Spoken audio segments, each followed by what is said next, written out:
তোমাদেরও কি নতুন নতুন চিকেন রেসিপি ট্রাই করতে ভালো লাগে? তাহলে আজ রাতেই এই রেসিপিটা ট্রাই করে দেখো তো কেমন লাগে। আমি শম্পা কাকিমা হেসেল থেকে বলছি। প্রথমে 500 বোনলেস চিকেন নিয়ে লেবুর রস, নুন, হলুদ দিয়ে আধা ঘন্টা মাখিয়ে রাখতে হবে। ততক্ষণে পেঁয়াজ, আদা, রসুন, কাঁচা লঙ্কা, টমেটো, ধনেপাতা কুচিয়ে নিতে হবে। কড়াতে সাদা তেল দিয়ে তাতে অল্প বাটার দিয়ে দাও। এরপর পেঁয়াজ দিয়ে একটু ভেজে রসুন কুচি দিয়ে দাও।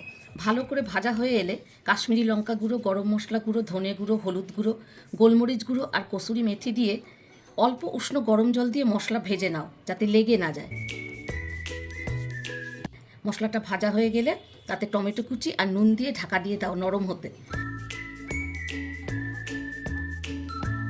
এরপর উষ্ণ গরম জল দিয়ে তেল ছাড়া অবধি মশলাটা ভালো করে কষিয়ে মেখে রাখা মাংসটা ছেড়ে দাও।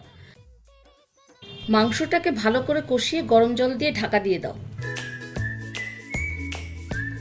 10 মিনিট পর ঢাকা তুলে চিকেন থেকে ছাড়া জল টানতে দাও।